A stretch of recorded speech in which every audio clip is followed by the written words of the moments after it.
This is a previously recorded episode of the IT in the D Show.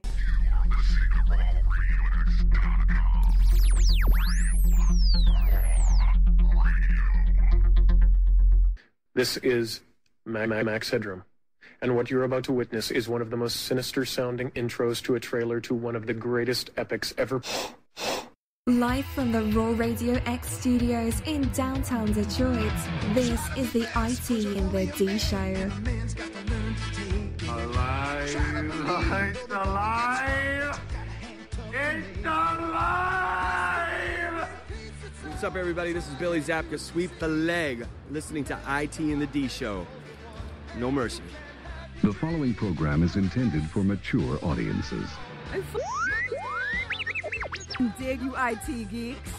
This is Dre DeMatteo from Sons of Anarchy. You are listening to IT in the D. Excuse me, sir, is this the Delta House? Sure! Come on in! Hey guys, this is Ty Mogg, Bruce Leroy from The Last Dragon. You're listening to the IT and D Show. Just where do you guys think you are? The Library of Congress? Detroit? Beyond the sun? Any of those, right? How are we not sponsored by PBR and Slim Jim yet? Damn it. Take him to Detroit. No! No, not Detroit! No! No, please! Anything but that! No! I used to hang out at the Magumbo Bar. It was a rough place, the seediest dive on the wharf, populated with every reject and cutthroat from Bombay to Calcutta. It's worse than Detroit. You will never find the more wretched hive of scum and villainy. Then don't come! Shut up! This is Robert Hayes, the Tet Striker to my mother. When I'm not hanging out at the Magumbo Bar, I'm listening to the IT and the D Show. It's worse than Detroit. Is there such thing as a meat hangover? I love my Monday meat stick. Turn your microphone off. Just get out. Hi, this is Martin Cove, John Kreese from the Karate Kid movie, and you're listening to IT in the D. Why would, Buick put their cars next to, the Bentleys? Why? That's not marketing. The alphabet.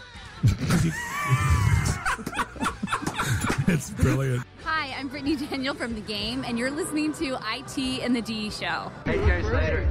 Hey, Jerry Slater. It's really good. Hey, Jenny Slater. The Turk monster is in full effect here. Hey, folks, this is WWE Hall of Famer Hacksaw Jim Duggan, and you're listening to the IT in the D Show. Tough guy. Ho! Are we at a break yet? So, what would you little maniacs like to do first? The question isn't what are we going to do, the question is what aren't we going to do? Ludicrous speed! Go!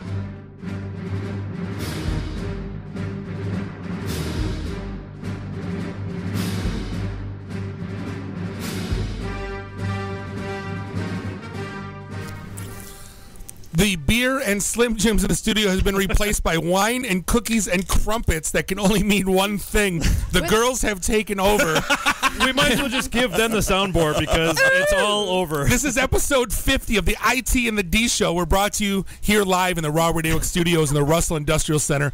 Beautiful Midtown Detroit, Michigan. The show is hosted to you always by Mr. Monday Night, Bob the Sales Guy, Dave the Geek, Jeff the Voice of Reason, and we have awesome guest pack tonight. Like I said, the girls are taking over. We have Elise here from Brightwing. Hey. We have Kate here from Assemble. And we have Erica that's on her way up from Girl Develop It, talking about software development for girls. Yeah. So yeah, episode 50, we made it. We did. We are now officially we're more than 3 times where we thought our original cutoff point was going to be. Didn't we say the over-under was 16? 16 was the cutoff. Right. It's what the hell are we going to talk about for 2 hours? And we hit another milestone last week's episode, even though we had bad audio from the board being all messed up. We hit 70,000 listens on SoundCloud and 15,000 downloads on iTunes. How is in a shorter time span because I didn't post it until Thursday. Yeah, you had to edit the hell out of it. Who are these people? Yeah, who are these people that listen to the IT and the D Show? Oh, and Erica brought more wine in. This whole she's over there signing. You can actually talk. Go ahead. Welcome to the show. That's right. Yeah. So I'll tell you what. Let's go ahead and just get this right out of the way. No, we got to give it. What about the phone number and the Facebook and the Twitters and the? Well, just all right, fine. Do it over the. Fine. I was flipping and happened to see Godfathers on HBO, and the good boy that I about that I am, hit the DVR. And while I had nothing to do for 3 hours on Saturday afternoon, I sat and watched Godfather 1 from minute 1 until minute, 183. 280,000. So for those of you playing at home, Bob had never seen The Godfather before. Yeah, we talked about this, 3 weeks ago? 41 years old, never saw The Godfather. I don't know how we can actually be friends with him, but now we can be friends with him again. It was made the year before I was born. I don't have to see those kind of movies. Yes, you do. Those kind? Born before me. I'm not going to, and Dave goes, what'd you think? And I go, meh. It was a good movie. I almost threw him out of the bar. Monday, Tuesday, Thursday, Wednesday. I'm just figuring, compared. It was a very, very well written, good movie. And what was your favorite part? Yeah, what were you throwing? The favorite part during the baptism scene where they were killing everybody. That was amazing. Do you renounce Satan? I do. And you get a bullet, and you get a bullet. Everybody gets a bullet. No, I kind of dug the Pacino character being like the meh to. Yeah. All right, it's mine. Get out. Yeah. It was. Well, and it's too many people I died though. It's I just started liking that person. It's Game of Thrones in 3 hours. Yeah, exactly. The original. I liked his wife that didn't speak English. Why do you have to blow her up? Apollonia? Yeah, that was Well, and it's and it's such a and now when you watch Scarface and The Sopranos and all those other it's the same show. They're complete rip-offs of The Godfather. And now you've watched the original. As you told me, it's the classic Greek strategy. the Greek strategery. Wait, was there a niner in there? No, it's kind of like Oh Brother, Where Art Thou, where they followed Homer, Homer Odyssey. It's no different. I think movies have followed those types of movies since the dawn of time. Oh, yeah, it's the whole, well, his whole thing was, the Don dies kind of a weak death when he's out. I'm like, no, dude. I'm like, that's the point. It's, he's trying to redeem himself, and he's at the end of his life, and he's playing with his grandkids. Well, so the gauntlet has been laid down. Now he needs to see part 2. I was expecting... Exactly. We're never going to make you watch part 3, but part 2. Vito Corleone, I was expecting to be like Darth Vader, man. Just He is in Godfather 2. That's what I mean. The backstory of how... That's it tells a whole backstory. Don't ruin it for me. What I was saying is that's what I was expecting. It's kind of like, imagine if Darth Vader gets whacked 5 minutes into the movie, and then he's on life support. He's Darth Maul. Right? Then they glue him back together, and then he dies playing with his kids. It's like, come on, at least get somebody put him in the head or Out in a Blaze of Glory. You wanted Out in a Blaze of Glory. You know what? One of my favorite movies is The Devil's Rejects. At the end, where they're playing Leonard Skinner. Well, you had Sonny's death in The Godfather. Yeah, I didn't think that was. He could have died better too. In a better Blaze. What? The toll booth on the causeway? What kind of death are you hoping for? It was too easy. That's all. Too. It was too easy. In a heat of passion, he went to take up for his sister, and then he got shot by 10 Tommy guns. That's right, he's protecting Rocky's wife, and off he goes. You can't win. That's all I kept thinking every time I see her. You can't win, Sonny. She's one of the worst characters in Rocky of my movie history of my life. I hate Adrian. It's pretty weak. And every first as I seen her, I'm like, God bless it, it's Adrian. I hate her. It's like fast forward through all the Jar Jar scenes. Fast forward through all those scenes. So we'll take care of business. Our phone number is 313-462-0107. You can find us on Twitter at @ITandTheD. You can find us on Facebook at facebook.com/ITandTheD. Most important order of business is that we do have our event on Thursday night at the Blackfin Back Room. Social. 5:01 p.m. start time. Be a 5 o'clock. Yeah, good gathering of folks that will have come out. Don't tell us you're coming. Just show up. Yeah, exactly. No, yeah, we don't need RSVPs. We don't need just... So we are going to have we forgot to say the show is brought to you by Falling Down Beer Company and Valentine Distillery. So I believe we are going to have Valentine vodka in hand. Yes, we are. There will be drink specials. We are working on the beer. So there are. And we're working on getting Falling Down in there as well, yeah. But like we always say, no speakers, no agenda, no $20 cover charge at the door, no guys selling, no buttholes selling Amway. It's just...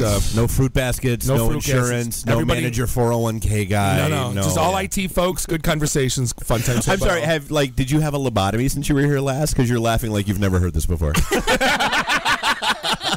We really haven't changed all that much, Erica. Hi, Eric. Hi, Erica. Hi, guys. It's not a party if I'm not late. We figured, we hit 70,000 listens, and now we're like changing. We're like, we're gonna have guest speakers now and $20 cover. And No, because we still don't know where they're coming from. Wait, 70,000? Our episode last week hit 70,000 just on SoundCloud. So we're at 85,000. Yeah, 15,000 on iTunes. I can't say the things I used to say on the show.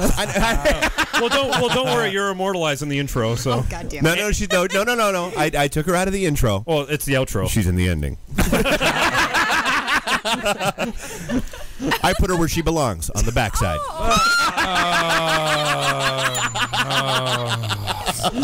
It's a fun ever start.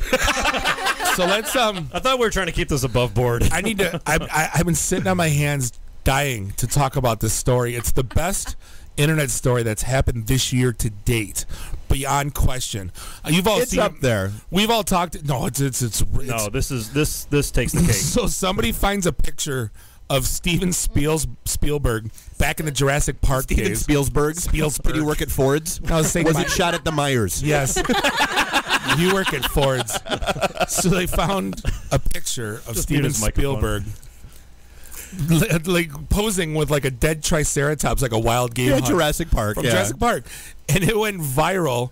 And the internet lost its mind. They treated Spielberg like that 18-year-old cheerleader, from Texas, shot the lion. They're like, "Why did you kill the poor Triceratops?" He had feelings. They weren't even that smart. It was, "Why'd you kill that beautiful animal?"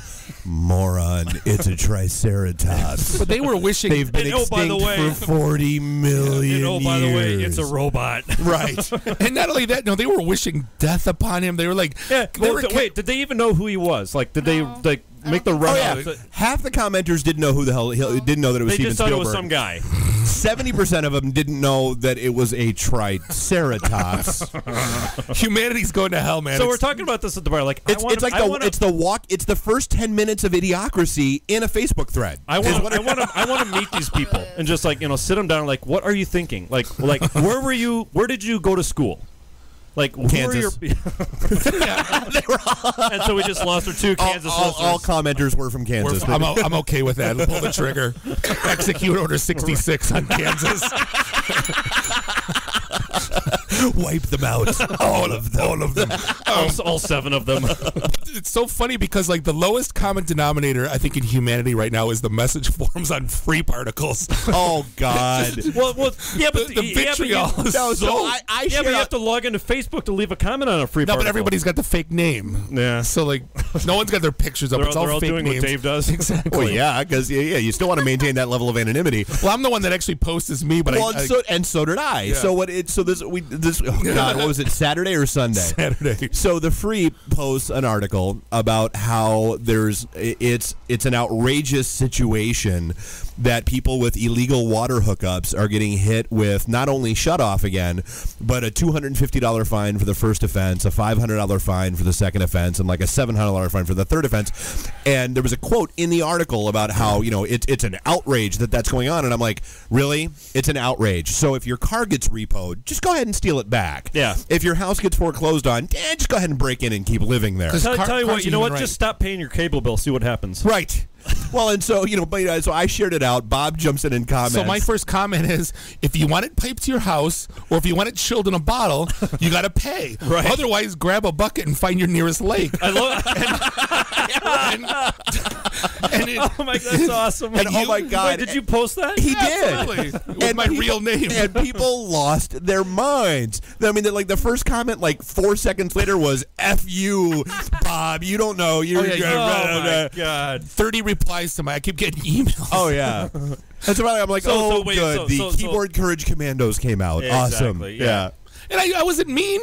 I'm just like, you want to pipe to your house? Yeah, you're stating a fact. Infrastructure costs money. You're paying for a service. If you don't pay for the service, you're not going to get the service. Grab a shovel or grab a bucket. And just, go to a grocery store. Just grab whatever you need and just walk out. Don't worry about paying. That's the big thing right now because the Nestle will never work. Right. The Nestle CEO came out and said water's not a human right. And it's like, well, where do you draw the line? But chocolate is. Was that the rest of it?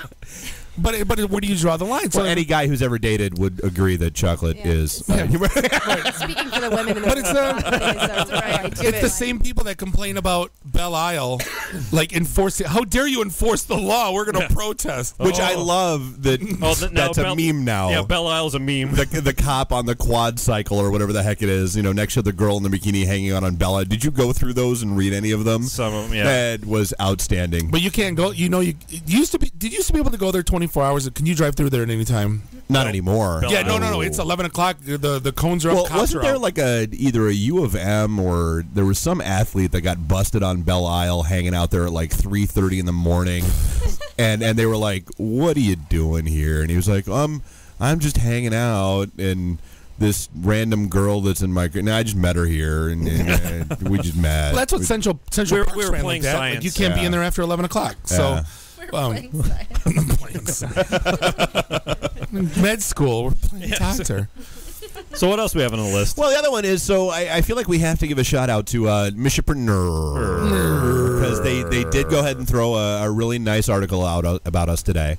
If there's any confusion who the three of us were, there's not anymore. Right. Or what IT and the D was or is. Right. Or brands or when we were called. Don't ever say was again. When we were called. Yeah. Because a couple more articles came out. Because Ryan, I know you listen, and I know you're out there. Let it go. Let it go. Just let it go. Move stop. Along. It's all done now. You lost. Terminator's dead. It's in the molten metal right now. It's not blown up in the truck. Yeah, don't. Just don't.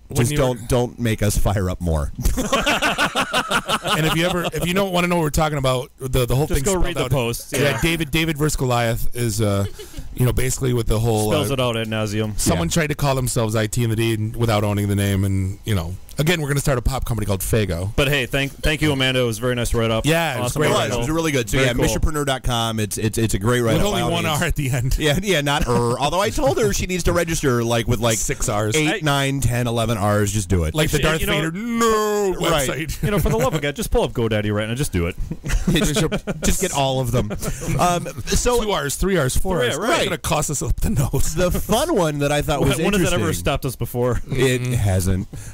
Which is why. Yeah. Anyway, I shudder when I open GoDaddy and look at my domain registry. It's like 7 pages long. Yeah. I gotta register that. So Avast did something interesting. They did a nice little experiment. The antivirus and security company Avast.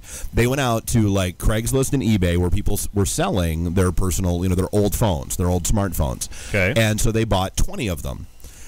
What they found on those phones was just a good example of what the hell are you doing, just getting rid of your phones, and a good example of data security. So some of the things they found on those 20 phones. Wait, hold on a sec. I'm sorry. Like old phones, like old iPhones, or old phones, like old clamshell No, flip like phones, old smartphones, like, hey, I upgraded my phone, and I'm just going to ditch the old one on eBay or Craigslist. No, because like the guy like you that has like the new iPhone every 6 months, so like the one from like 6 months ago that was like the 3 versions ago, those phones. Anyways, Dave, continue. Anyway, some of the stuff they found that I thought was interesting. So they found 40 on those 20 phones. Because it's true. It was 20 phones. Exactly. 40,000 stored photos. Holy crap! 750 of those were women in duckface. Let's call it a less than dressed state of being. 250 pics of male genitalia schlongs. Let's just say that. Yeah, that was quite entertaining. Sausage party. And, wow, that's the ultimate duck face right there, Erica. How do we make that happen? Damn it! That would actually trump the mouse ears right there. Is what that. They found 4 full identities of the previous owners of those 20 phones, including 1 completed loan application. Oh my in PDF format with SSN, the whole 9 yards. And these people wonder why their identities are being stolen. Right. So I mean, it's a good. That's why they were talking about and the lesson to be learned here is when you're either going to get rid of your phone or you're putting it all away. Yeah, just drop it in the fish tank. Yeah, just and just shredding your data and making sure that you actually do reset it to factory all that kind of stuff. I just thought that was amazing. Like literally just 20 random phones, and they found that wealth of information. I've in it. never sold back one of my phones. Never. They all sit around the house. Dude, I have a drawer. Yeah. Yeah, and it's come in handy because like every now and then, like Anita's dropped her phone or I've had something happen to one of mine. You pull it up, you call Verizon, you charge it, and go, hey, you know what? While I'm waiting on my replacement phone, reactivate this one and go ahead and sync it up. I want to reactivate my Nokia. I'm selling this one because the new one's coming in a couple weeks. You know it's true. I want to see if they reactivate my Nokia. I don't even think it was CD. What was pre-CDMA? I still miss my Razor. Was it God, could still you the best even? phone I analog? ever had. It was analog pre-CDMA. Yeah. And I like the Razor. I mean, I would prefer the Razor phone over my stupid iPhone. I love that thing. No, you wouldn't. Quit lying. Steve Jobs makes toilet paper. You're like, ooh, I got to get in line. It's the iWipe. Exactly. We're gonna abuse the bell tonight. I can tell. Yeah, of course we are. And we've actually speculated about this, and this one actually came out to be true today because they have now filed the paperwork. The internet's on computers now. Amazon. Too much consumer going on out there. It's too much consuming. The best. Inner tubes. Christopher Walken is going to be in Peter Pan. He's going to play Captain Hook. Oh, did fantastic. you see that? I did not. Peter, I'd like to talk to you from Neverland. Second stop. I got the hook. On the right. The damn alligator or the crocodile ate my hand. Get my hand back, Peter.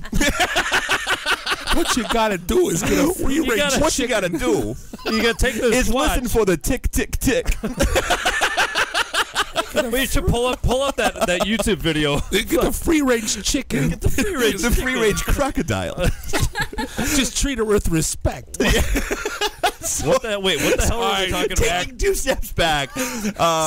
So Amazon filed for an exemption with the FAA today. Oh, for the drones? Because Amazon Air Prime, they are looking to launch with drones. I want pizza. Packages that are less than 8 pounds in weight. They would like an exemption to deliver via drone. And I'm gonna sit on my roof with a shotgun. I can't wait. So Amazon Air Prime is essentially the same as skeet shooting with prizes. Exactly. So that's all people are going to... Just imagine... Maybe the Dukes of Hazzard theme playing in houses. Just imagine a Prime drone flying over Kansas. Boom. I'm pretty sure that won't be one of the test markets. Like I'm sure, like they'll launch it in New York City. Montana. They'll launch it in L.A. Just don't do it over Chicago. Yeah, Detroit may be too dangerous. Now, can they do what I want and bring pizza? It's what Amazon. Well, Amazon does do food in Seattle. Cooked. What? I don't want to cook it. You know, Amazon does groceries in Seattle. Of course, Seattle's ahead of the curve. That's all I have to say. Do what? I'm from Seattle, and I have to say, of course, Seattle's ahead of the curve. Dirty hippies. No, but you don't. No, I want it cooked. I just don't want. Don't give me food. I gotta make. Cooked. Do I have to pull up the rant? No. Still the best 1 minute and 37 seconds on the show. No. But yeah, so they actually filed the exemption and filed the paperwork and all that. Yeah, fun but that doesn't stuff. mean it's going to get approved, though. Well, no, but they laid out their game plan and said this is what we're planning and this is what we want to do. Can't do that. Yeah, it's not going to happen. Well, I'm not going to put it past them. There's an awful lot of dude. If Bezos can buy the Washington Post, I'm pretty sure he can bribe somebody at the FAA. The other Amazon story that I thought was funny was that France, being French, they decided to try to be annoying. I don't know, Lloyd, the French dress. Yeah, exactly. It's a French toast and a French dressing. And to drink Peru. And Pernod. But so they came out, like they're trying to protect their local booksellers, and so they do not want Amazon to deliver for free. What are you, Pepe Le Pew? Yeah, exactly. Marcel Marceau. You know, Pepe Le Pew, just creepy rapist. I think we all know that in hindsight now. Have you ever... Dude, go back and watch the old Pepe Le Pew cartoons. Erica just spit out popcorn. She's actually choking. Is there a doctor in the house? But no, so they passed a law that said you can't deliver books for free in France, specifically targeting Amazon to try to put them out of business. So they're putting Amazon out of business? No, so Amazon came back and said, okay, we've just announced and changed our model to 1 cent shipping. Are you? So shipping in France for books costs a penny.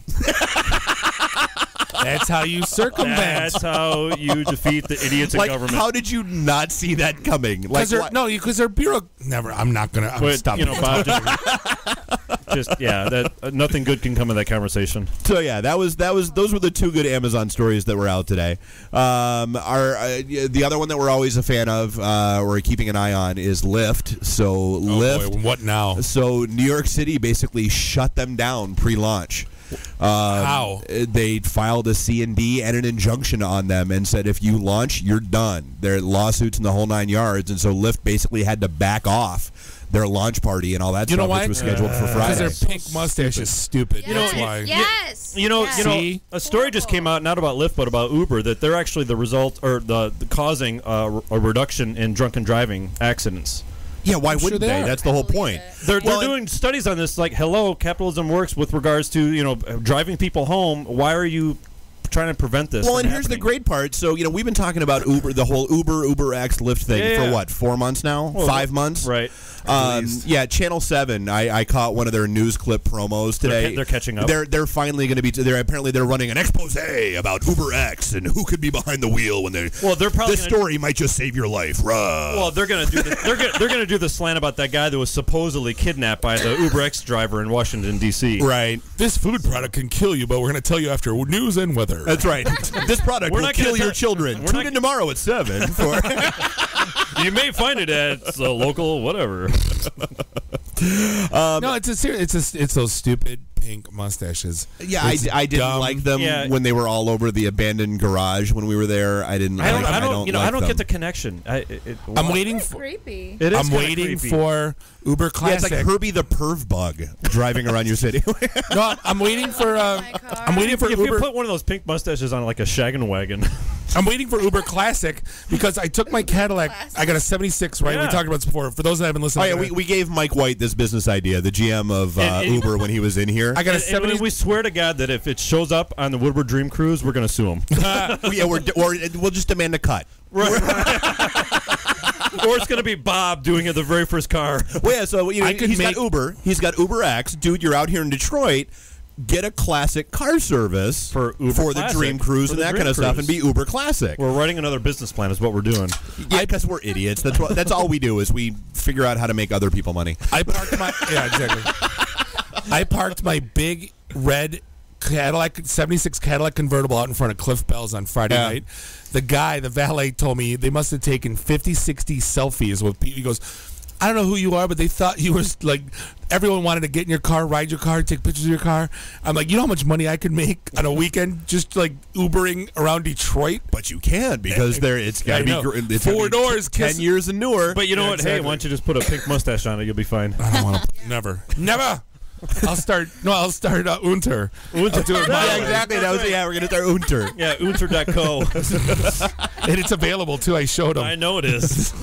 Well, so the other tech battle that's going on was basically businesses versus SEO black hat folks with the whole hacking Google Maps thing that I thought was interesting. What? I didn't hear about that one. And apparently nobody was paying attention to it until like the FBI and Secret Service both got nailed by it. What? Where people were going in and creating fake business listings. Apparently there's a whole market for this where, for X amount of money, people will go in and target your competitors and put up fake Google Maps or Google Places listings and that kind of stuff. The local search thing. And go in because it's basically crowdsourcing. It's like Wikipedia. Anybody can go in and edit anything. So like if you have a business open, I can go in and say you're closed permanently. Yeah.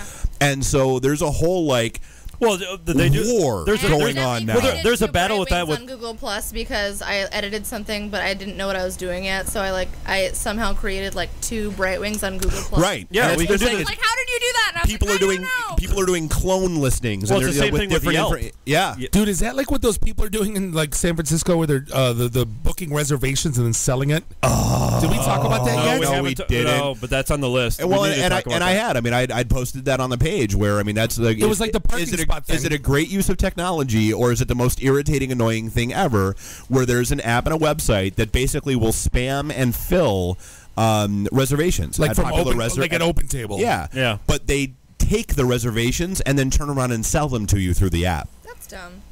It's a no. Not only is it dumb, but here's the thing: it's successful. Well, yeah. People are buying them. But it's almost like scalping tickets. Like, who can get to Ticketmaster.com quicker? And it's almost like this with who can get to OpenTable quicker. I wish somebody would crack that code because that is monopoly that is frustrating beyond belief.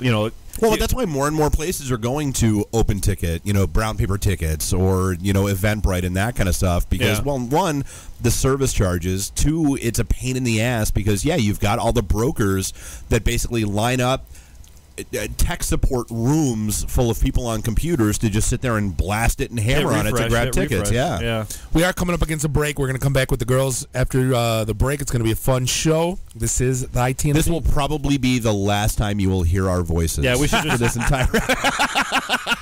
It may seem like our microphones are turned off. This is the IT and the D show. We'll be right back. IT in the D. Read, meet, listen. Networking Detroit. One beer at a time.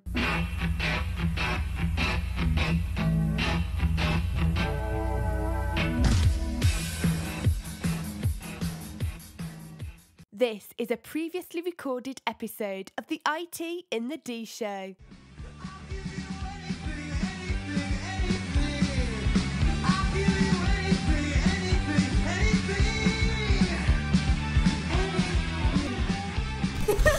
And we are back. Segment 2, episode 50. I don't think we should. The IT and the D show. We're here in the Raw Radio X studios in the Russell Industrial Center, beautiful Midtown Detroit, Michigan. She's still Bob the sales guy. Dave the Geek. Jeff the voice of reason.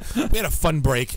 We always do. We need to be recording. We need the IT and the D after dark. Right. So this is episode 50. Girls. We have.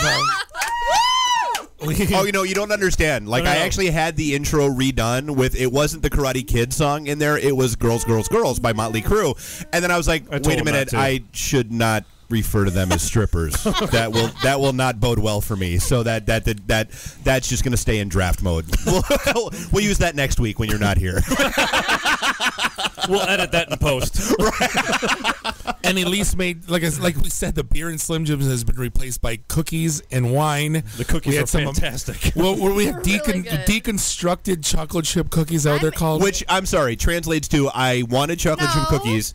I had no chocolate chips. I had frosting. I had cookie dough. I had frosting. I didn't have frosting. I made frosting. I told her she needs to come up with a name for these things. So you can take a picture and put it on Twitter. Chocolate chip cookies. I had all the ingredients to make the cookie part of chocolate chip cookies, and I didn't have any chips, like chocolate chips, but I had all the ingredients to make dark chocolate frosting. So I was like, oh, perfect. It'll look like I meant to do this if I call it deconstructed, because then it's like artsy and you wouldn't even understand. And that's why Elise is in marketing. Did you just use the word Yeah. I watch Top Shelf. I know what that means. All right, so let's dive in with... Yeah, I say Kate lost the bet, so we said she gets second segment. Rock, paper, scissors, yeah. Exactly. Right. So, Kate, you've got a whole lot going on right now. So we know you from Grand Circus, but, you've got the whole... assemble thing going on now where you're trying to bring focus and business down to the small business levels downtown, and you've got a whole it's not Kickstarter, Rocket Hub. It's like the Rocket Hub version. Yep. Yes. Campaign going on where you've got a whole bunch of different levels of stuff. People can get bar tours, they can get a mug, which we'll get into later. By the way, so far only Jeff has paid for the bar tour, so me and Jeff are gonna have a really good night. So, and actually, I'll ask you. I actually asked at the bar when we were yakking about it. I'm like, is the whole thing still open? Because that's what I wanted to go get. He wants to donate after the fact. So he's like, oh wait, there's a bar tour. I'm in.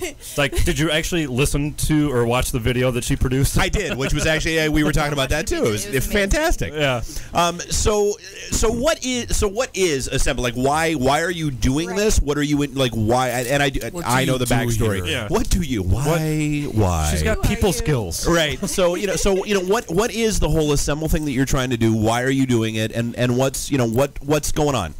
Right on. So you were close but no cigar with the description, so we're going to backtrack to that a little bit. I'm another woman in my life telling me that I've done it wrong. Honey, you did it close to right. Again. Even better. That was even just... Do you have another one? A for effort. It was cute. I would do it. I'm fine.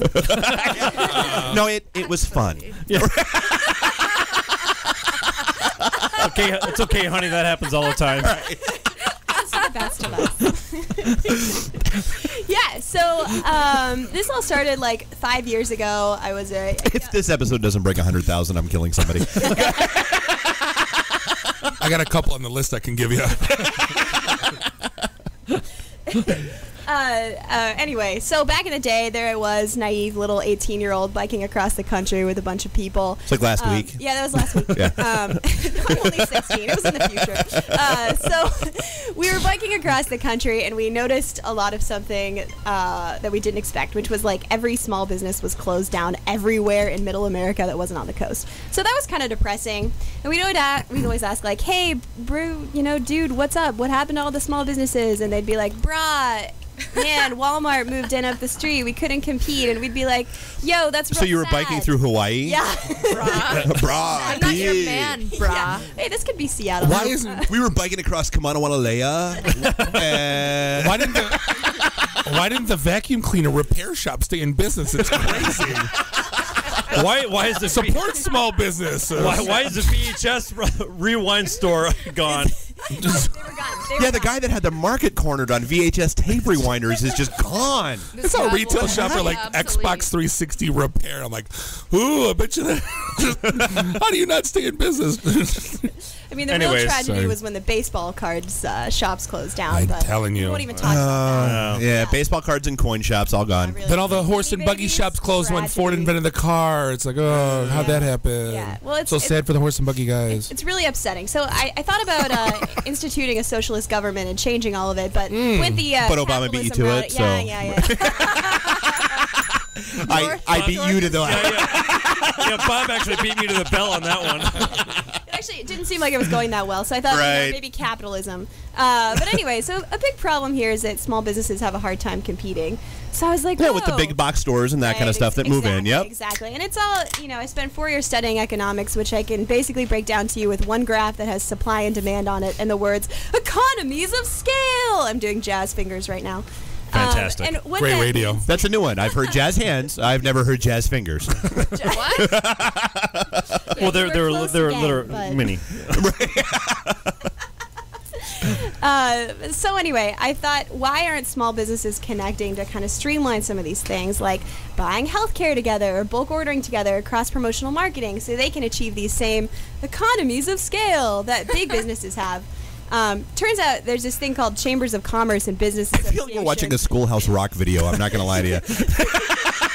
I'm just a bill. She's on a roll. Sitting here on Capitol Walmart, Hill. forget it. She's rolling. Chamber of Commerce, don't worry about it. Yeah, if I had done this whole radio segment in song form, how cool would I be right now? Verb, that's what's happening. It would pretty much be the intro from that point on. Right. Oh, I'm a single ladies. Oh, I'm a single ladies. I'm not sure what that has to do with business, but great song. I was gonna go conjunction junction. What's your function? Consumption. I don't know. Looking up words and phrases and clauses. Sorry, I'll stop talking. You realize we're writing another business plan, right? So big businesses come in, small businesses go bye-bye. Right. So chambers of commerce are supposed to be like connecting everybody and like making sure that they're all achieving these economies of scale, and some of them do a really good job. But I think that there's a way to supplement that, build a better mousetrap, if you will, and build sort of the TAC 2.0 version of that. Okay. So businesses can really easily post online and say, hey, I'm looking for someone to cross-promote this, I'm looking for someone to co-sponsor that, looking for another bar to order 8,000 red paper cups with me so we can get a cheaper discount, blah, blah, blah. And so, yeah, that's where I'm going with that. We've got a Rocket Hub campaign online right now, which, again, is crowdfunding, kind of like Kickstarter. And you can go, if you Google Rocket Hub Assemble Small Businesses, you can find it. And if you buy a bar crawl, you can party with me and Jeff. It's going to be awesome. So let me ask you a question. You brought up Chambers, right? And the only thing I know about Chambers is they throw crappy networking events. The worst. And they have networking events. That's half the It's inspiration terrible. for this And idea. they hire Avoid the networking event. and they The only hire thing I know about Chambers you have is to- Maryland. You have to wake up at 7 o'clock in the morning and you're talking to a vacuum cleaner salesman. No, and the worst thing about it is they hire like the I bottom. love that you caught that. They hire the bottom of the barrel salespeople and just hawk sponsorships Behind the and green door memberships. is classic, okay? It's classic.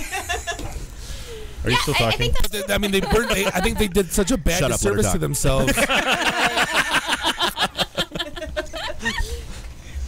Go ahead. I'm Bob. not. Go Not ahead. can I? Yes. You I was may. talking to him, not you. Oh, Yeah.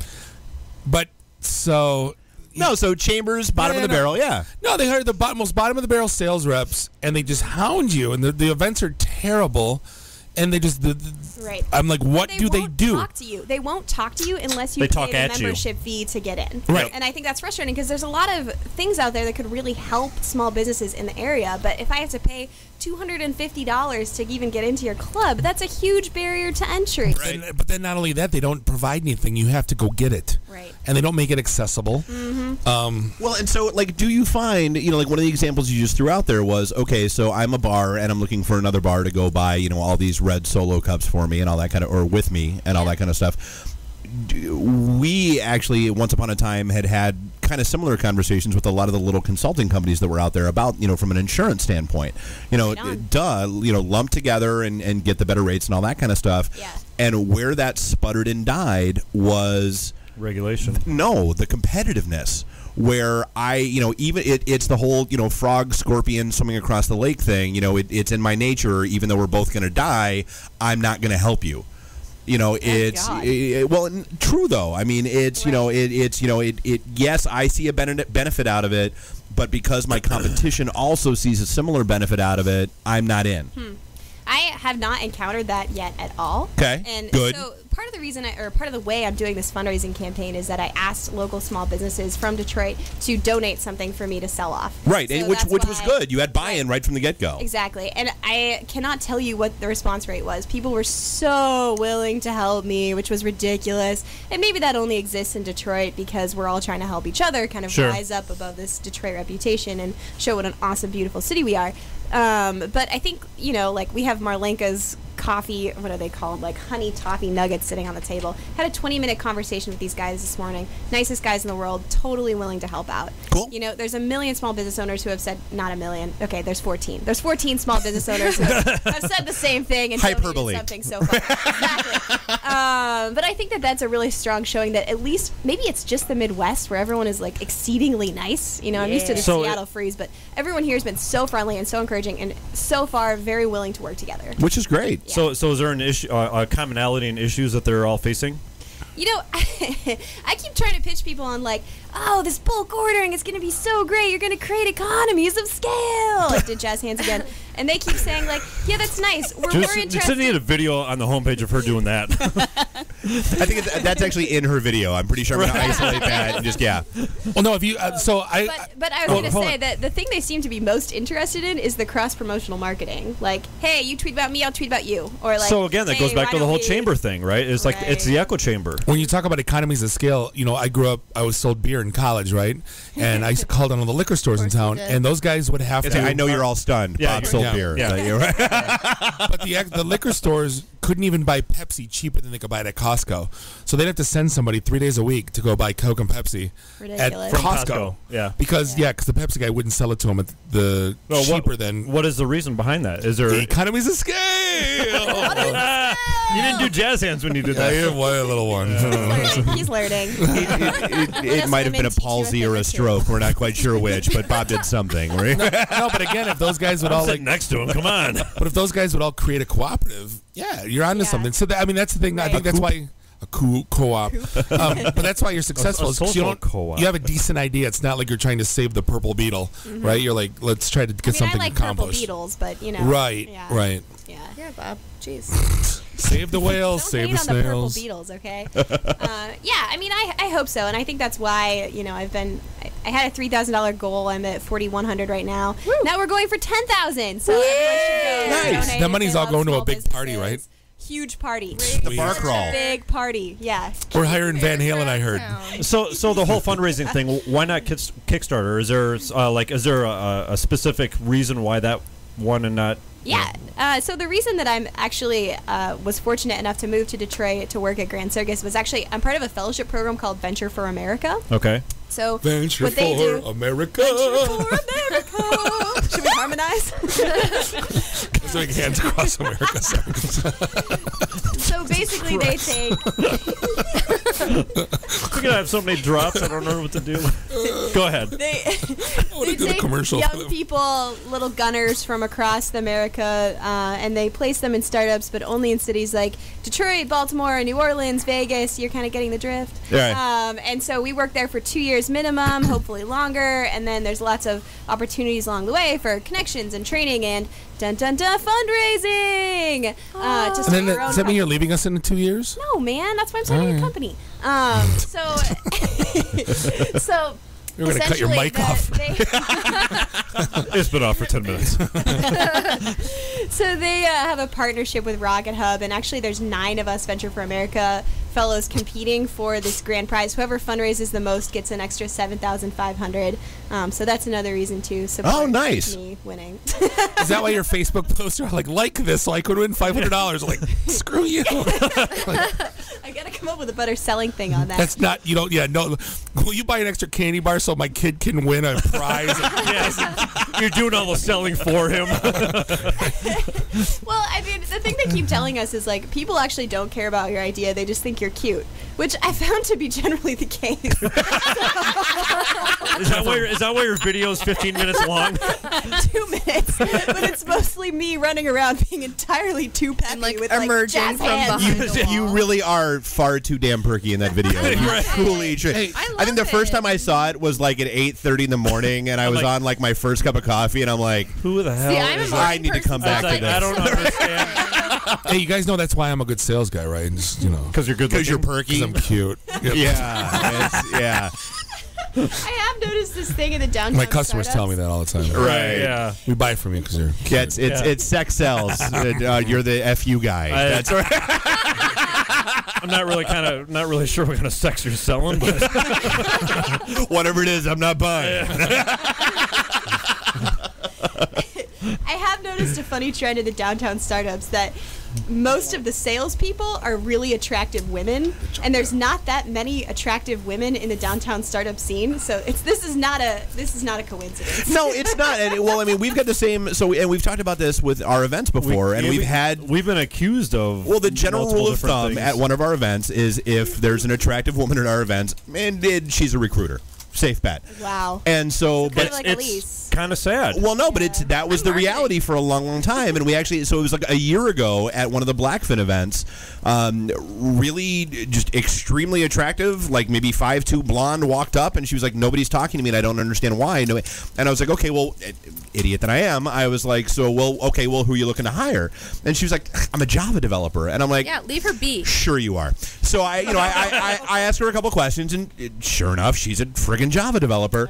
And I'm like, okay, look, don't hate me, don't hate them. I'm like, here's the scoop. The general consensus is this is why. I said, everybody assumes you're a recruiter. I said the other recruiters assume that you're a recruiter, Or they were seriously intimidated by the fact that this really hot girl was also a Java developer. It's entirely possible. And so I brought her around, and it's a sad state of affairs. She had a job the next day. I mean, but it's it's one of those things that and it's starting to and all the other Java developers at our companies like, "Hi, Jenny Slater. Hi, Jenny Slater. All Hey, day. Jenny Slater. Hey, Jenny Slater." just accentuating the problem. I'd like to talk to you about this loop problem that I have. My belt, not the code. Show's going to hell. Red stapler. Exactly. I believe you have my stapler. So how long does this Rocket Hub campaign run? What's the end goal is to be the person that raises the most money and have all this stuff going on. But you have a lot of cool stuff out there from local companies. You've got the bar. You've got the bar tour. You've got the coffee place that's down there. Great Lakes Coffee. Great Lakes donated Coffee. some mugs. You can get lunch from Fresh Corner Cafe. If you donate over $300, you can get a kid from inner city Detroit a scholarship to learn coding at Grand Circus. You get a kid from inner city Detroit. I was like, what? Wait. Are you hooking up with Customs Border Patrol down in Texas? Yeah, for $300 you get a kid from inner city Detroit. That's how that's going to wind up in for post. $400 Just so you know. get a kid from Guatemala. So how long does this campaign run? The campaign runs until August 4th. Obviously I'd like to win because then it's more money for the campaign. Also, a girl has never won this competition between Venture for America fellows before. Nice. Yeah, girls. But I think it's also, I'm just really passionate about this idea, and I think it's really cool to advertise all these small businesses, that you might not know about, and maybe this is a chance for you to explore the product that they're offering. Right, and that's what this is about, right? It's not me, it's about them. Right, and so that's a good segue into I've read it, so I know what you're planning on doing with it. But so for everybody else that hasn't, okay, so you raise all this money, and then you do what? And then. So I think the first step is actually I want to have a summit because I think that it's really stupid to try and build a business without Should have a talking to enough hackathon. people. Oh my god, I ran a hackathon last week and I'm not doing that again for a while. Good. But I think I'd like to bring at least 20 and hopefully like 100 small business people into the room and say, okay, which of these services would be most helpful to you? How can we best work together? What's your ideal vision for this? How could this best work for you?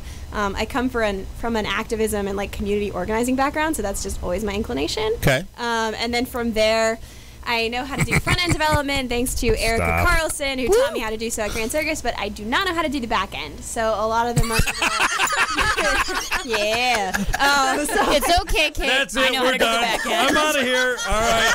Thank you. This Show's has been a over, great show. folks. And check, please.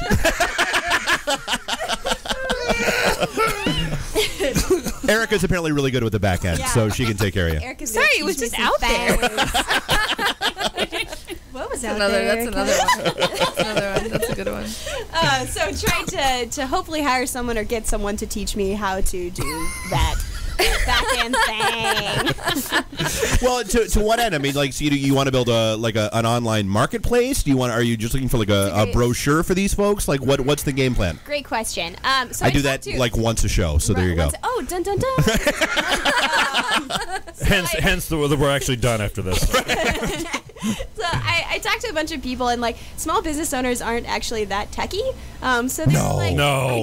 Yeah, talk to like 30% of my clients. Is like they're totally clueless. The other 60% are, anyway. Right. So I was trying to explain to them, like, what if there were like pictures and it could be a dashboard that integrated like your daily take for the day, and they were like, in a world where you're on the internet. Thank you, movie phone guy. Imagine your business online. Right. Right. Hey, just got an email. Love the website. They want to meet. Yeah. Oh God, that Wix commercial.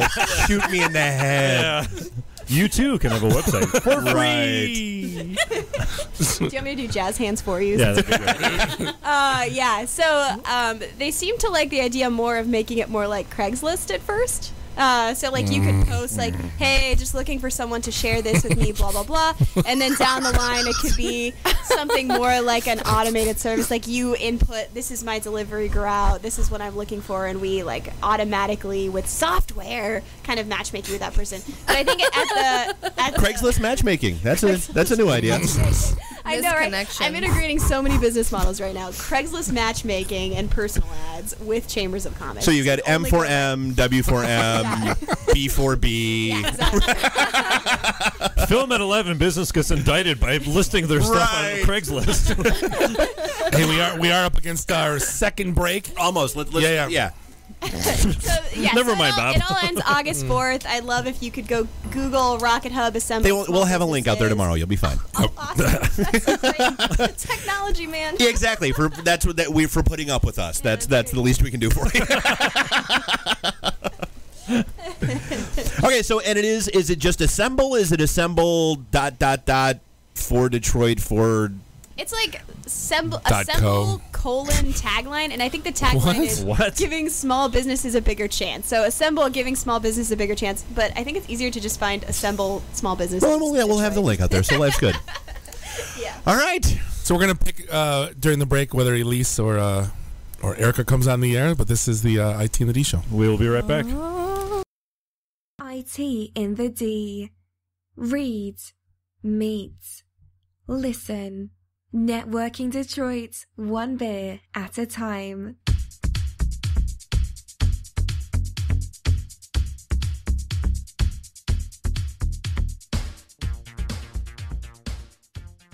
This is a previously recorded episode of the IT in the D show.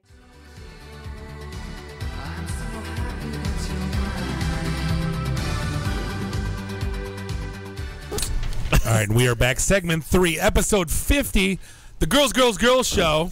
This is the IT and the D show here in the Raw Radio Studios, Russell Industrial Center, beautiful Midtown Detroit, Michigan. This is Bob the Sales Guy here with Dave the Geek, Jeff the Voice of Reason. Want to find us online, itandthed.com, Facebook, Twitter, all that good stuff, / IT and the D. Hashtag. Why? Because we are. We own IT and the D. You never were. Or not. Yeah. You didn't rebrand. You didn't rebrand. This is, You get nothing. You lose. Good day, sir. You will get nothing and like it. So we Go had home and get your shine box. we decided to have a pillow fight to see who would win to go to segment 3. And Elise beat the hell out of Erica. Hey, let's not lie on the radio. I have never lost a pillow fight.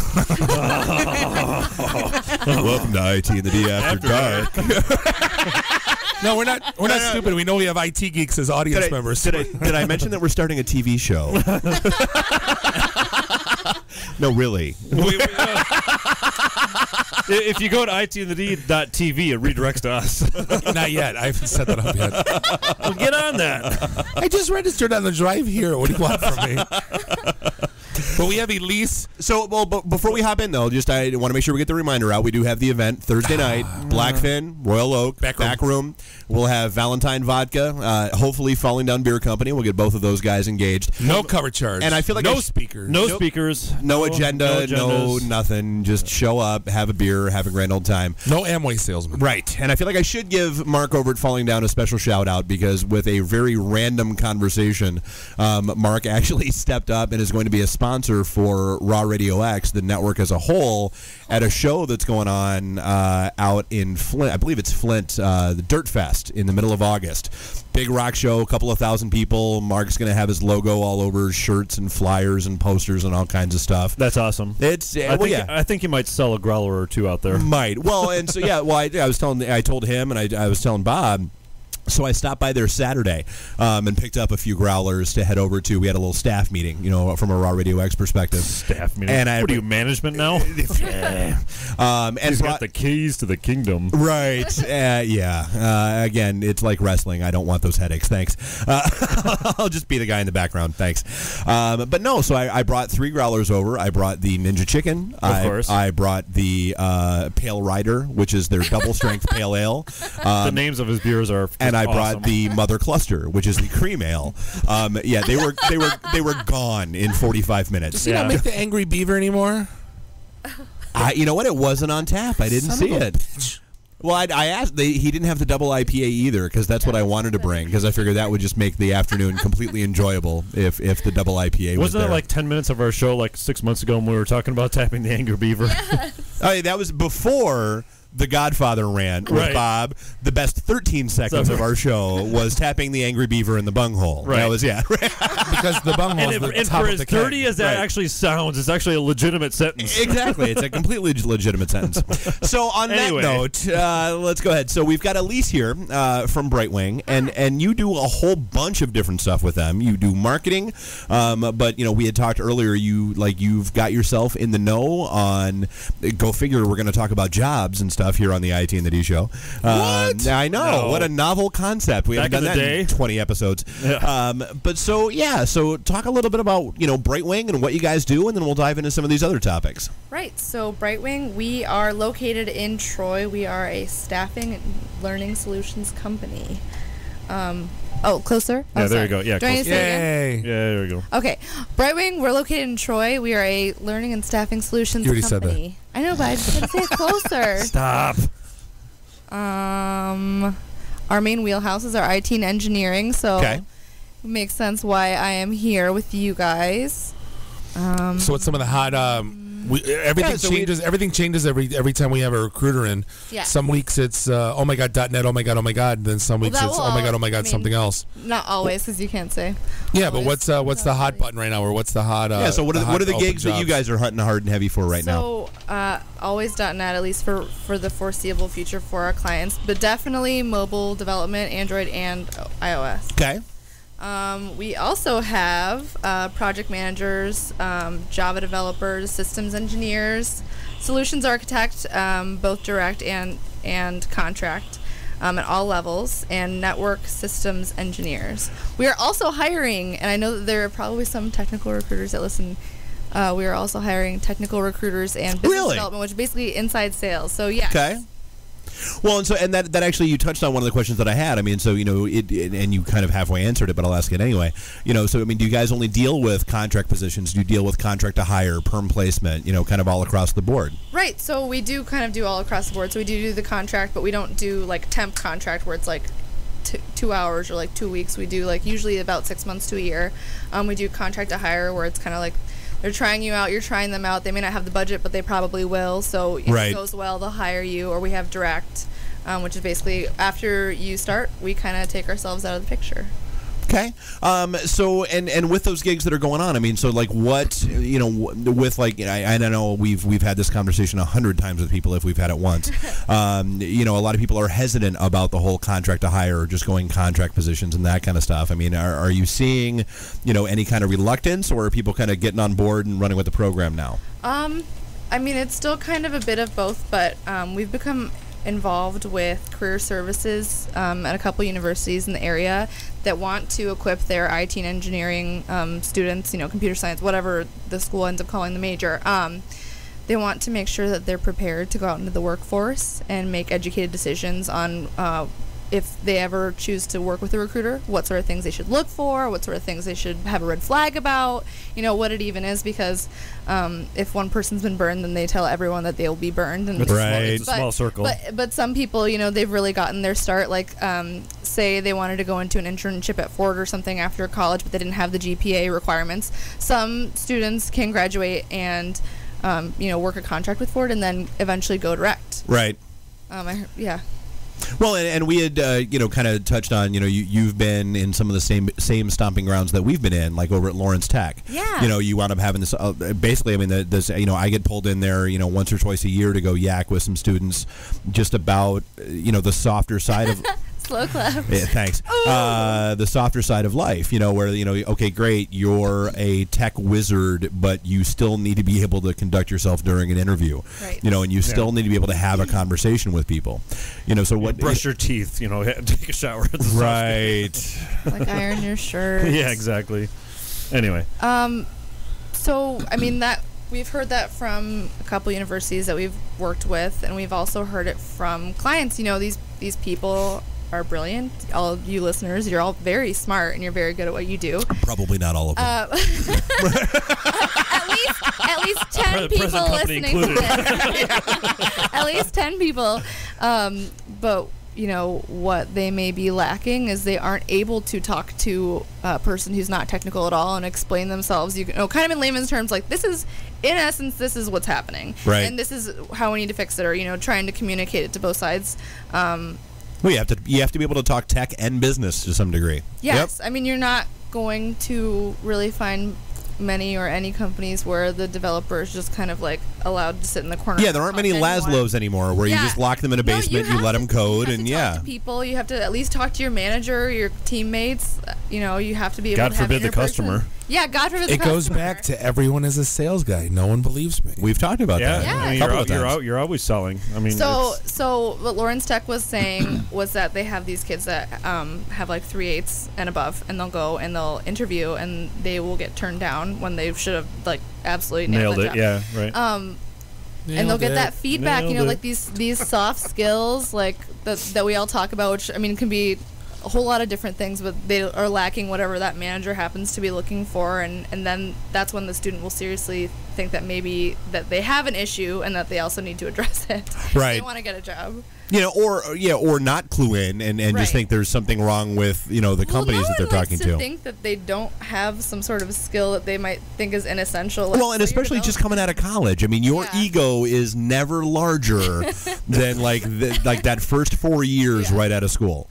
I'm the smartest man alive. I got my degrees. Right. Well, and it's and we've had this chat. I mean, that's like every time Bob and I do whether it's the 10 Commandments of networking or the 10 Commandments of job search or one of those things. So much of it is common. And Jeff's been in a couple of those too. So much of it is what we consider to be common sense, but the sad reality is that it's not all that common. And so that I'm halfway stunned that It's those not common. Well, yeah, those business classes, those tech classes, and that kind of stuff. There's no focus there truly to prepare you for what happens when you get your piece of paper and walking out the door. Dave, you know what the thing I think of a lot of it is the spreading of misinformation. Every time we go into one of those shifting gears, there was a clown the day before that tells people to give a 60-second elevator pitch. They need to have a 90-second elevator pitch. Yeah, they need to have objective on your resume. You got to spend $500 on having some schmuck write your resume. You have to have a MySpace presence. Right. Yeah, that's true story. It's a true story. But I think the spreading of information. So they listen. Okay, cool. Then you got us coming and going. No, unlearn what you have learned. Oh yeah, everything that last guy just said. Yeah, ignore him. Oh no, it's happened. Like it's our first slide. Well, yeah, right. You must unlearn what you have learned. But no, I mean, and that's happened. I mean, it wasn't one of the ones we went to in Lansing. In fact, I think it was the one that Snyder interrupted. We got up there, and the first thing we're talking about is elevator pitches suck and don't ever do one, and the whole class just breaks out laughing. And I look at Bob, and I'm like, yeah. The person that was up before us just told them that they need to have an elevator pitch, and the whole class is nodding their head, and that speaker's still in the back of the room, and I'm like, oh, but still, elevator pitches suck. Let's just be clear. Freaking laser beams coming out of his eyes, right? But no, I mean it is. I mean, and it's sad that especially with those kids that do have skills that people are looking for extremely hard and heavy right now, they're not getting prepped for the real world. But I mean that's one of the common complaints, and I've said it a million times. You know what? You give me the choice between somebody who's walking out of school with a 4-year degree and somebody who's been out in the field doing it for 4 years. I want that person who's been out in the field doing it for 4 years, 10 times over. Oh yeah. Every day of the week.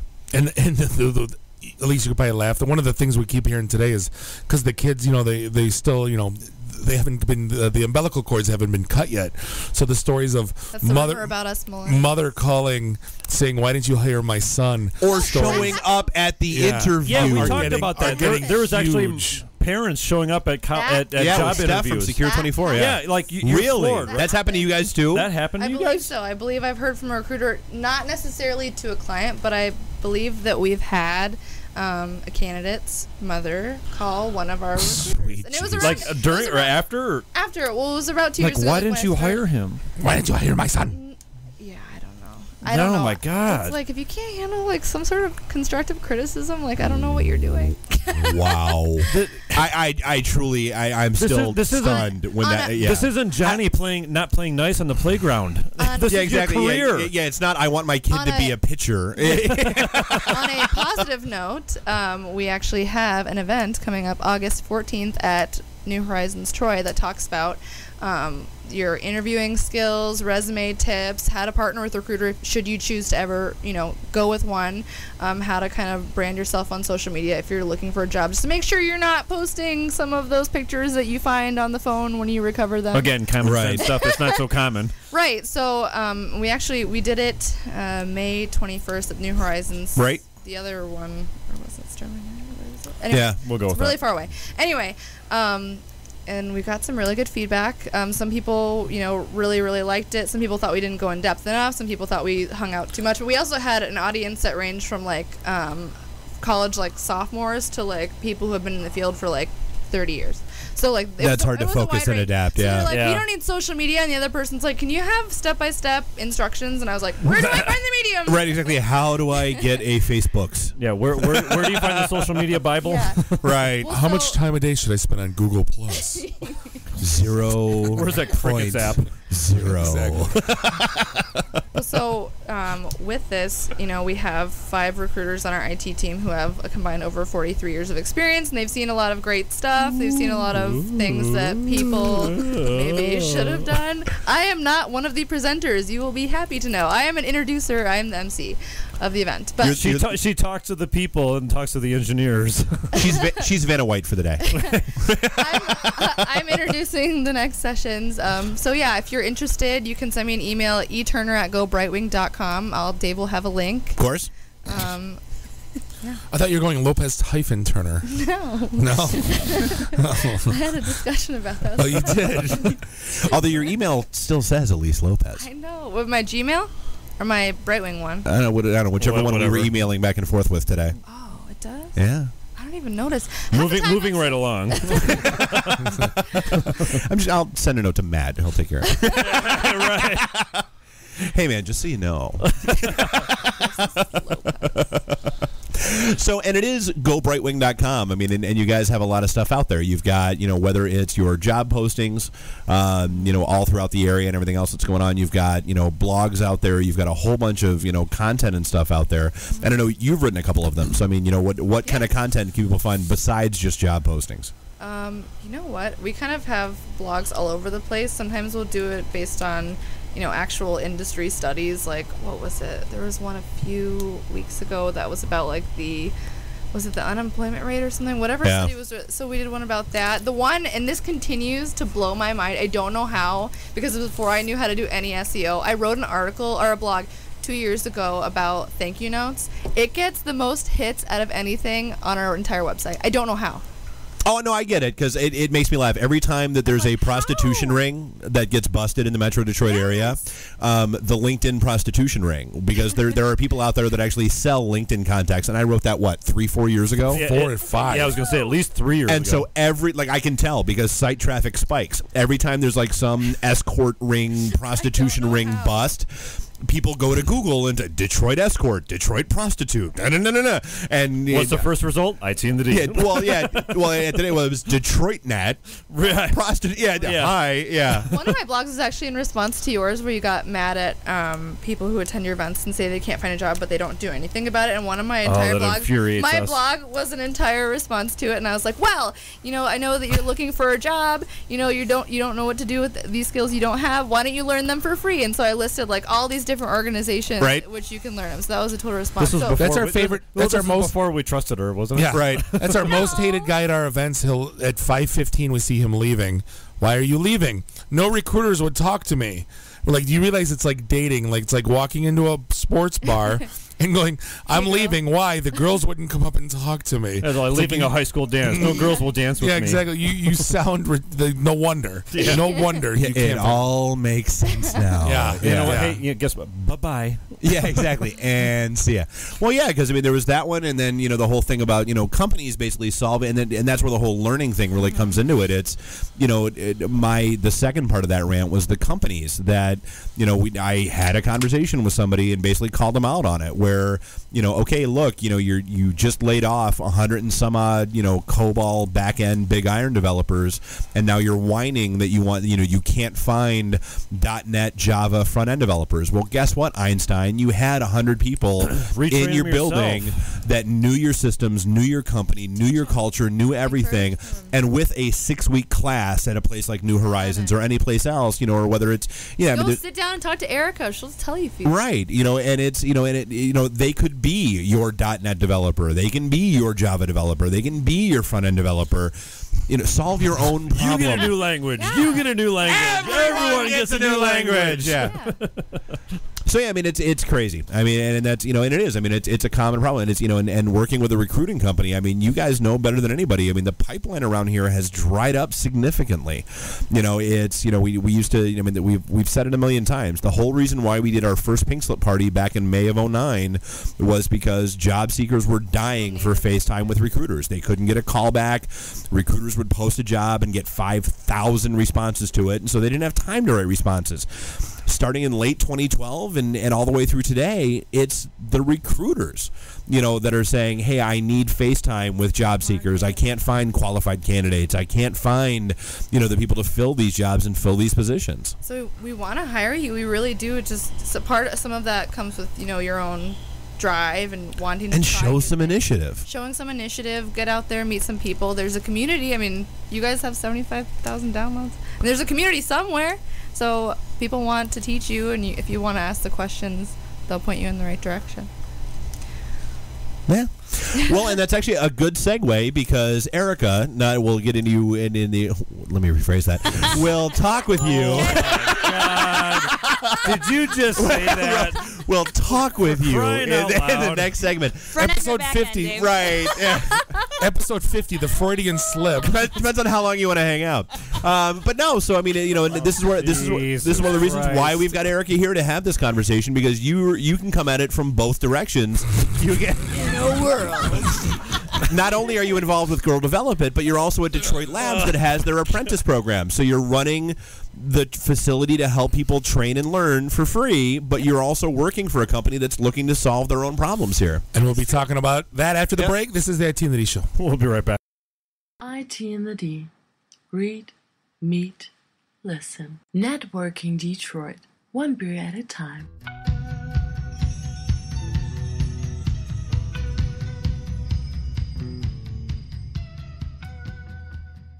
This is a previously recorded episode of the IT in the D Show.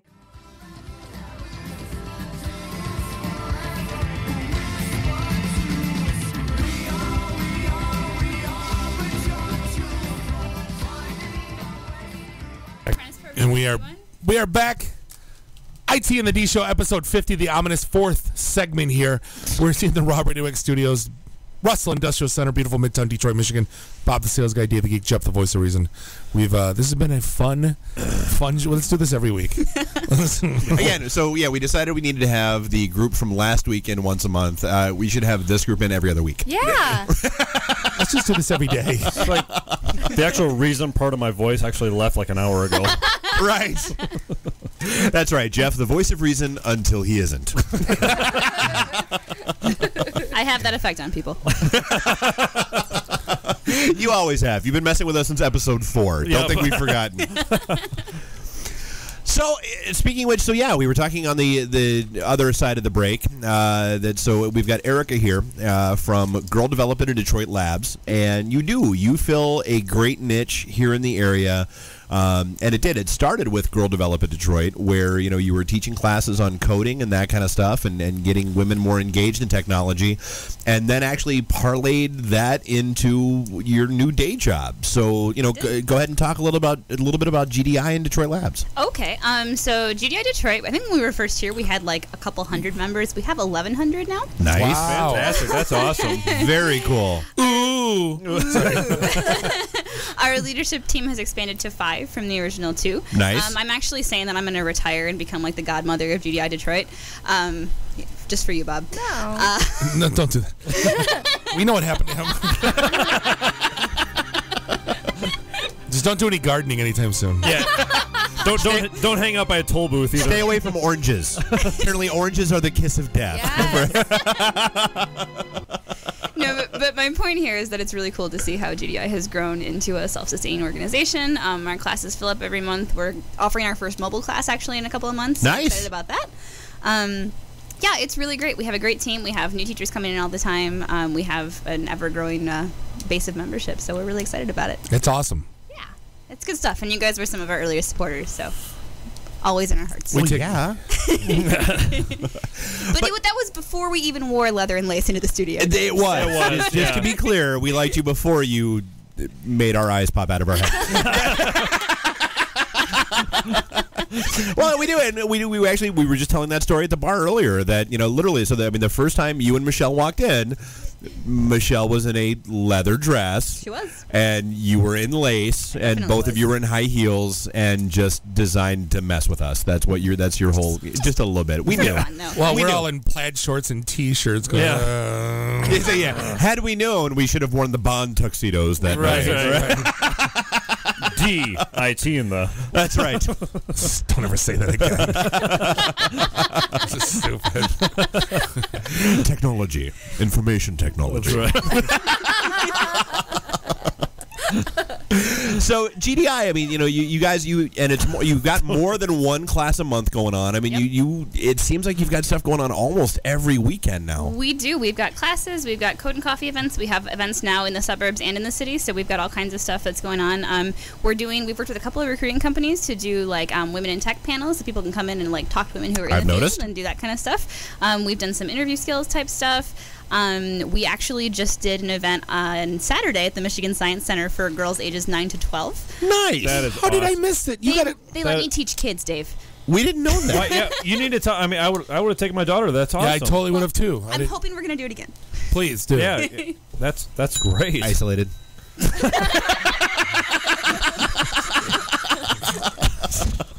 And it's going downhill again. Where's the wine?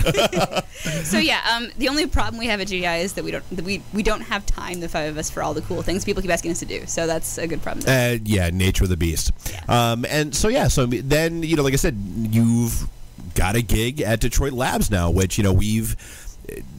Yeah, we had Nathan on, a few months ago? Oh, yeah. I mean, he's doing what we keep harping on companies to do, which is solve your own problem with this apprentice program that they've got going on. And so, I mean, you're on the inside from a developer perspective. Like, why... We know why he's doing it, but I mean, from somebody that's working there, how do you see it working out there? Sure. So there's a couple different pieces to the apprentice program, which for anybody who's not aware, we bring in people with little to no development experience, and in 3 months we train them to become mobile developers, and then we give them full-time jobs. They actually have a salary and benefits while they're in their 3-month training period as well. So it's a really novel cool program. Concept. Yeah, I know, right? And so an apprentice, not the Donald Trump version. Yeah. And so there's 3 pieces to that. The first one is that it's hard to hire mobile developers, particularly in Detroit. All over, though, it's very challenging.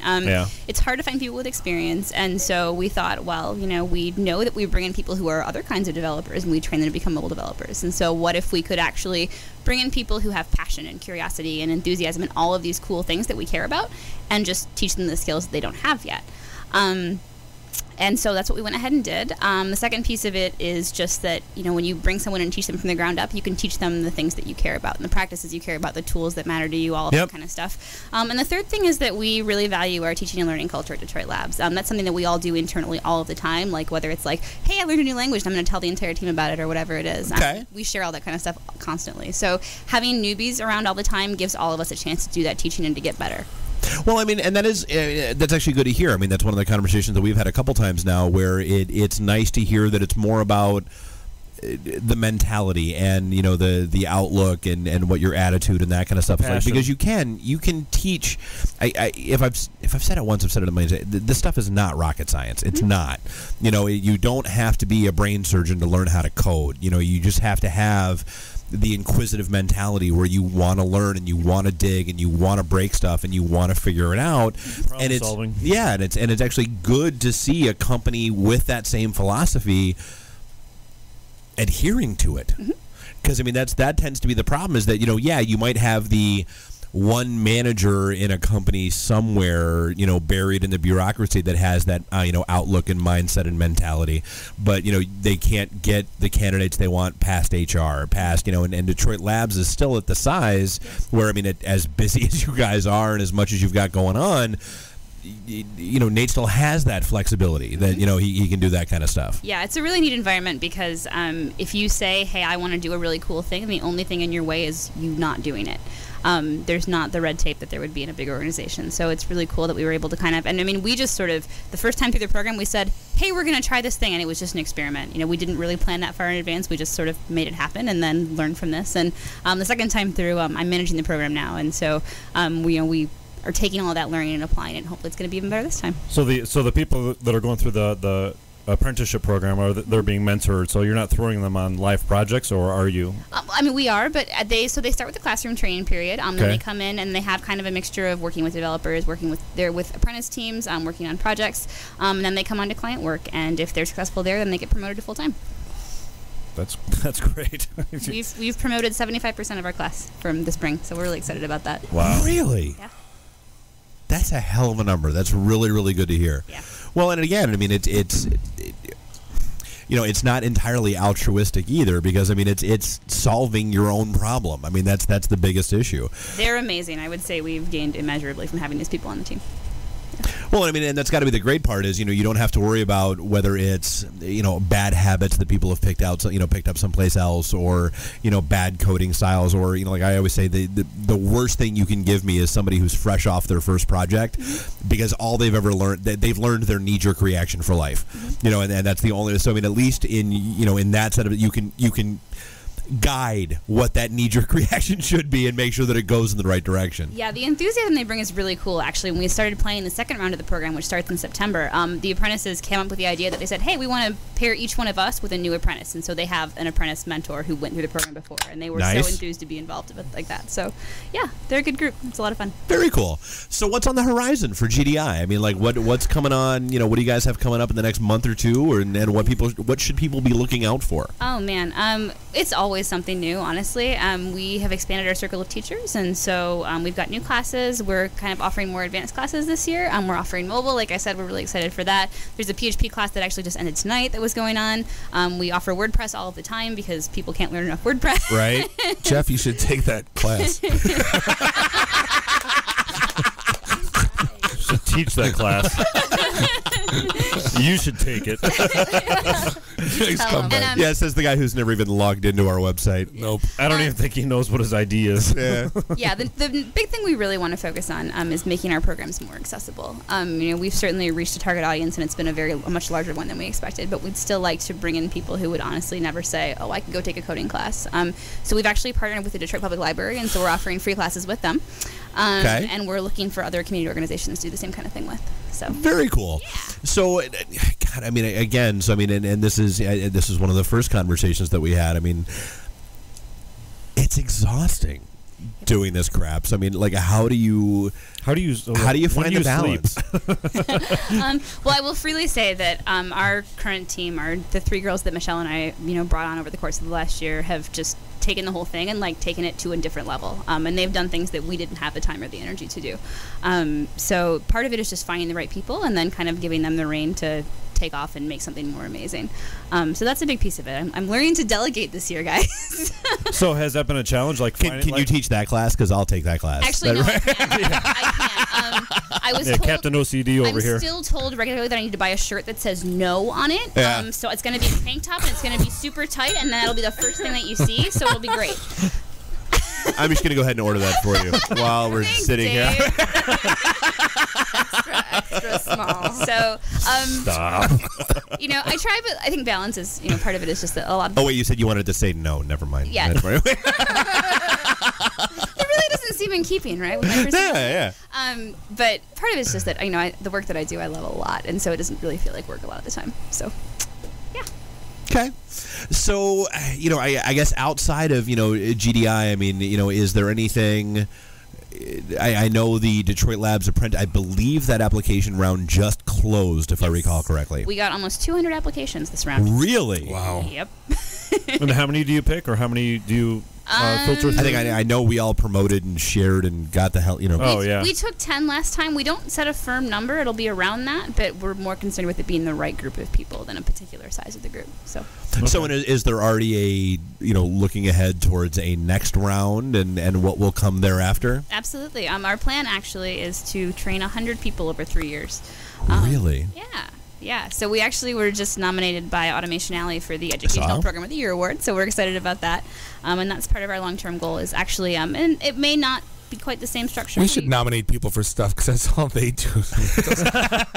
Well, I know one of the running jokes when we had Nate in was Detroit Labs was running out of space when you guys were at Madison. Literally on top of each other, and not in the fun way. Yeah, it was like a submarine. Like, yeah, you guys, it was like hot desk. So, like, are you running the risk now? You're bringing in so many people because you're in a new office space now. We are in a different building. Mm-hmm. Is it rapidly becoming a similar situation? We're not cramped yet. We've got a lot of space in the new building. Right. We're working towards getting on top of each other. It's a process, Bob. Always a process. Yeah, exactly. and you met where? No. Couple dinners. Downtown Woodward. I don't know. Gotta buy me dinner first, for crying out loud. It's an innocent conversation about inputs and outputs to a program. So there were so you had 10 the last go round. So how long does this apprenticeship program last? Depending on the person, because it varies. We promote people when they're ready to be promoted. And really? Okay, so it's not so it's not a finite program where if they come in and they're just mind-blowingly awesome, they get promoted in 2 months, and that's fine. Okay. If it takes them longer, and that we've made an investment in that person, so it takes longer. Yeah. Interesting. Okay. Yeah, Bob's got nothing. Well, and one of the other, so one of the other founding co-members that, I know we keep an eye on every now and then, even though she's somewhat dead to us, that we keep joking. I mean, Kara Jo seems to be rocking it out in Boulder. And not only that, but if I recall correctly, didn't an Ann Arbor chapter for GDI just open as well? There is an Ann Arbor chapter. They had over 100 people at their very first inaugural launch event. The evil twin. Yes. Not even evil, actually. And we worked really close with them, actually. And GDI said to us, hey, will you guys expand Ann Arbor? And we said, different ecosystem, a whole long drive, like not really different bubble. So actually, one of the founders of GDI Ann Arbor is Julie Cameron, who was one of our teachers. So there's a close relationship there, and we're really excited to see them growing. So the whole GDI Bowl, like the multiple cities throughout the country, like how much you guys are expanding so rapidly, so fast in Detroit. Are they providing any input on feedback or assistance at all with giving you tips on how to hire new instructors? Like, how does all that work? So Girl Develop It was always kind of designed to work like the Girl Scouts, where there's a national organization, but most of the work is done at the chapter level. So you're selling cookies? No,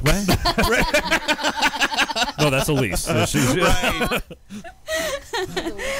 So all you're getting is essentially the name recognition. Right, and we are a 501c3 nonprofit now, so that's the national organization is part of that. And there's an amount of collaboration between. Did you have to apply for that separately, or the chapter? No, the national group did it. Okay, so you're umbrellaed into that. Okay, yes, we are. So there's a level of organization up there, but most of the work we do is on the ground here. Well, I know that was one of the posts you threw out a couple weeks ago that I noticed that I wanted to ask about was, you were looking for donations in kind. So what does Girl Development need? How can people get involved? That sort of thing. So one of the big things we're looking for is actually in-kind laptops. So that's a big thing for us as far as accessibility, because a lot of people who don't come to our classes don't come because they don't have a laptop they can bring. Gotcha. A lot of the younger kids, I'm sure, too. Right, also with kids. And so we really want to have kind of a supply of machines. They don't have to be brand new. They have to be able to run a text editor and a web browser. It's very, No, you don't need pretty low maintenance. The Adobe CC suite. Exactly, yeah. You don't need anything like that. And we'd like to just have a stock. So when people email us, and at least one or two at class do, and say, hey, I don't have a computer, but I'd love to come, we can say, yeah, totally, come. Got you covered. For you. Yeah, so that's what we're looking for right now. Always looking for space. We have requests for classes kind of all over the metro area, and so we're working on how to accommodate all those needs. So there needs to be a class at Falling Down. Oh. Let's make it happen. Want to do a class in a brewery? I may or may not have code and cocktails on the agenda for the next couple of months. We're in. I wasn't even going to ask. I just assumed. We're going to be the bartenders. Right. Little tuxedos. And your instructors, bartenders, instructors. Yeah, exactly. The problem is they want you no shirt and bow ties. I don't know if it's no. And we're out. Yeah, exactly. Well, the Bond tuxedos. That's it. For you is just bow tie, no shirt. Exactly. Right. So we hit on. I want to make sure I hit on all the stuff that I wanted to get to. So we've got the Ann Arbor chapter. Touched a little bit. Yeah, and I believe they're expanding out in Colorado as well. Kara Jo's like cranking out there. Yes, GDI Boulder just became GDI Boulder and Fort Collins. Yeah. So, yep, they're expanding like crazy. Floored. You guys are just doing awesome, which is such good stuff. Thanks, Dave. So how do people find you? Like where do they find you online? Where do they find you event wise? You can find us at gdidetroit.com. Okay. And from there they can find your media presence, your Facebook page, Twitter, and all that kind of fun happy hoo-ha. That is correct. Okay. And we are actually coming up against the end of the show, so I want to make sure we get to end. Detroit Labs is out at DetroitLabs.com. DetroitLabs.com. Yep. And it's never too early to get in line for the next apprentice program, so shoot us an email. Outstanding. And Elise, everything that you guys have going on is out at GoBrightwing.com. Yes, and I forgot to mention that we do pay for referrals. So, $1,000. A headhunter. Since when? Where the hell is that money been? We buy like 15, 20 G's in the hole already. It's like, by the way, I'm going to send you an invoice. Exactly. All right, and Kate, we'll have your stuff all out on Racket Hub. We'll have a direct link out there on our recap and all that stuff. Anything we missed going in? Rocket. Did you say racket? Did I saw not Rocket tennis. Hub? Yeah. Racket. Rocket. Boston. My inner Boston must have slipped. Sorry. Happens every now and then. On one of the breaks, I joined in on the bar trip, so it'll be me and Jeff and Kate. So everybody else out there should sign up because this is not to be missed. Oh, I'm in. Yeah. This will be a fun night. Yeah. Yes. Yeah. We're gonna make a name for just like the 6 of us hanging out. Put a fancy name on it. Wee. We'll get a bus. Wee. I don't know. IT and the GD. Whatever. So Did before you we just hit close, the bell with a beer. Yeah, of course he did. Before we close out, anything we missed that we wanted to that you guys wanted to touch on before we get out of here? You guys are awesome. So great. You're awesome. And you're awesome. And you're awesome. And you're awesome. You got a humpback whale. And you get cookies. And No, you this get is fun. cookies. We've said this a million times. I mean, you've been on. This is what, 3 now? This is 3. Yeah, it's always a good time. Elise, you've been floating around 3 or 4 as well. And we had our Moving in the background. we had our newcomer tonight. Yeah. Was this Kate's You're never debut? allowed back It was. again, IT Kate. and the D coming out version. party. Yeah. Yep. My coming out party. Indeed. I don't know about that. We didn't ask those questions. Well, you know, they still have a half a bottle of wine, so we should. The night is young, and there are still pillow fights to be had. So this is IT and the D Show, episode 50. Hope you had a good time. We had a great time. See you guys soon. Yeah, so we'll have the recap out on the site. Again, our event is Thursday night, Blackfin, Royal Oak. By all means, come on out, hang, meet some good people in the IT industry. No cover, no agenda. It'll be a good night. See you soon. Beat it. Yeah, thanks for listening. The emergency destruct system is now activated. Look out, Flash! Flash! Don't move! Stay where you are! Long live Flash! You've saved your Earth. Have a nice day. I have come here to chew bubblegum and kick ass. And I'm all out of bubblegum. Hey, Doc, we better back up. We don't have enough road to get up to 88. Roads? Where we're going, we don't need roads. Nice shooting, son. What's your name? Murphy. Game over, man. It's game over. It's over, Johnny. It's over. Nothing is over. Nothing. You just don't turn it off. I hope this was as much fun for you as it was for me. How much scotch did you drink that night, by the way? Half a bottle. Okay, then shut the hell up. You're in your underwear. I'm in my underwear. Here, let's hang out. No, I'm sorry, honey. I have a headache. I definitely want to see Bob in his underwear. That's a fact. That analogy sucks because it's right. Bear me. I may have to wipe the geek off. Yeah, so now I'm just like doing like stupid stuff to make me laugh. I can't say no, and I don't really want to, so. Well, especially with the back doors open. We just lost our clean tag on iTunes. So you have no boots. No. You have no gloves. No. You have no hat. No. You have no scarf. No. You have no scraper. No. How long have you lived in Michigan? All my life. You, sir, are an idiot. I don't care. When are we going to talk about me? Jane, you ignorant slut. This is the ladies' man. Guess Captain Soundboard doesn't know how to run the soundboard. Shut up. Stop talking. You're so white right now. I'm the whitest guy in the room. Just explain it to me. I was banging on the wang. Really? Should we talk about this? Tag team. Can I just say, it's been great being on a show that talks about Mickey Rooney dying for 20 seconds and then poop for 10 minutes.